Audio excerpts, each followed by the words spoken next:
పూరా local. Welcome to పూరా local. బంగారంతో పోటీ పడుతూ వెండి ధరలు రికార్డ్ స్థాయికి చేరడంతో మార్కెట్లో పెద్ద ఎత్తున అమ్మకాలు జరుగుతున్నాయి.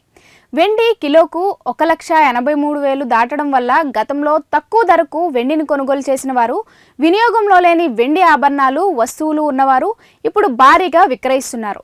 2010కు ముందు కిలో వెండి 30,000 ఉండగా 2020లో 70,000కు చేరి తర్వాత 40,000కు పడిపోయింది. ఇక 2022 వరకు సగటు 55,000 ఉండగా 2023లో 80,000, 2024లో 95,000కు చేరింది. ఇక ఈ ఏడాది తొలి నెలలోనే 1,00,000 దాటింది. ప్రస్తుతం కిలో వెండి 1.80 లక్షలను మించి ఉండడంతో లాభాల స్వీకరణ కోసం ప్రజలు వెండిని అమ్మేస్తున్నారు. సాధారణంగా నెలలో 10 నుంచి 15 టన్నుల పాత వెండి విపణిలోకి వస్తుండగా ఈసారి వారంలోనే 100 టన్నులు మార్కెట్లోకి రావడంతో బులియన్ వ్యాపారులు ఆశ్చర్యపోతున్నారు. ఇక పెళ్లిళ్ల సీజన్, టూర్ల కోసం నగదు అవసరం, పాతవి అమ్మి కొత్త ఆభరణాలు కొనాలనే ఉత్సాహం, అలాగే అంతర్జాతీయ మార్కెట్లో సరఫరా తగ్గి డిమాండ్ పెరగడం ఇవన్నీ కలిసి వెండి ధరల పెరుగుదలకు దారితీశాయి.